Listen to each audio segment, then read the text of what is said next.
बिहार के सुपौल जिले में कोसी नदी पर बन रहे पुल का एक हिस्सा गिर जाने से कम एक मजदूर की मौत हो गई है। यह घटना शुक्रवार सुबह करीब 7 बजे हुई है।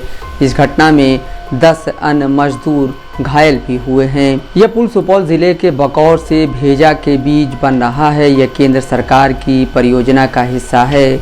इस पुल के बन जाने के बाद बिहार के मधुबनी और सुपौल के बीच इस इलाके में संपर्क का एक नया रास्ता तैयार हो जाएगा। इससे दोनों जिलों के बीच की दूरी करीब 30 किलोमीटर तक कम हो जाएगी। बकौर पुल की लंबाई 10 किलोमीटर से ज़्यादा है, यानी हर लिहाज से ये पुल एक बड़ी महत्वाकांक्षी परियोजना का हिस्सा है। इसके बाद भी पुल पर हुए हादसे की सूचना पाते ही इलाके के सैकड़ों लोग इकट्ठा और कोसी नदी के दोनों तरफ इकट्ठा हो गए। इस मामले में सुपौल के पुलिस अधीक्षक ने बताया कि पुल का निर्माण गैमान और ट्रांसरेल कंपनी मिलकर कर रही थी। उनके मुताबिक कंपनी की टीम इस मामले की जांच करेगी और तभी बताएगी कि हादसे की वजह क्या थी। राहत की बात बस इतनी रही है कि उस वक्त नाइट ड्यूटी करने वाले केवल 16 लोग ही काम कर रहे थे, जिनमें 11 लोग हादसे की चपेट में आए। वैसे बिहार में पुल हादसे की यह पहली घटना नहीं है। इससे पहले भागलपुर में गंगा नदी पर बन रहे पुल का एक बड़ा हिस्सा नदी में समा गया था।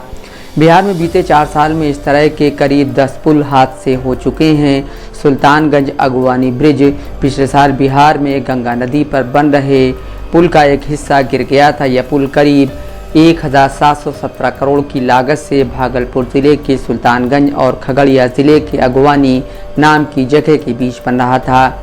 पिछले साल जनवरी में पूर्णिया के बैसी में दुमुहिनी नाले पर बन रहा करीब 20 मीटर लंबा पुल गिर गया था। खबरों के मुताबिक ठेकेदार ने पुल बनाने के सभी दिशा निर्देशों का पालन नहीं किया था। बीते साल मार्च में सारण के तरैया इलाके में भलुआ में एक पुल गिर गया था। यह हादसा एक ट्रक के गुजरने के दौरान हुआ, जिसमें ट्रक का ड्राइवर और हेल्पर घायल हो गए थे।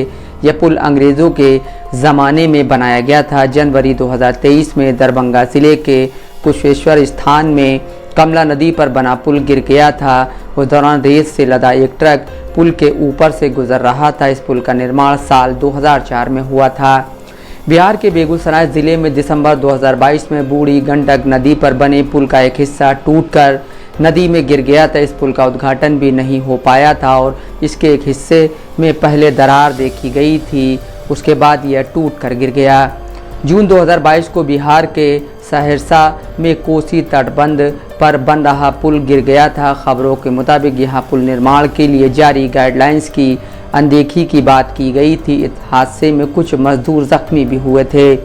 जुलाई 2020 को गोपालगंज में गंडक नदी पर सत्ता घाट के करीब 9 किलोमीटर लंबे पुल का एक हिस्सा बाढ़ की वजह से टूट कर गिर गया था। यह हादसा पुल के उद्घाटन के 1 महीने के अंदर हुआ था। हालांकि उस वक्त राज्य सरकार ने कहा था कि बारिश और बाढ़ की वजह से पुल तक पहुंचने वाली सड़क टूटी है और इससे पुल को कोई नुकसान नहीं हुआ है। भारत में बाढ़ की वजह से ही करीब 52% पुल गिरते हैं और इसका एक बड़ा कारण सीमा से ज़्यादा बालू का खनन है, जिससे पुल की जड़ें कमज़ोर हो जाती हैं। भारत में ब्रिज के फेल होने की दूसरी बड़ी वजह निर्माण में इस्तेमाल होने वाला ख़राब सामान है। इसकी वजह से 10% से ज़्यादा पुल समय से पहले गिर जाते हैं, जबकि डिज़ाइन और निर्माण की विसंगतियों की वजह से करीब 4.13% ब्रिज गिरते हैं।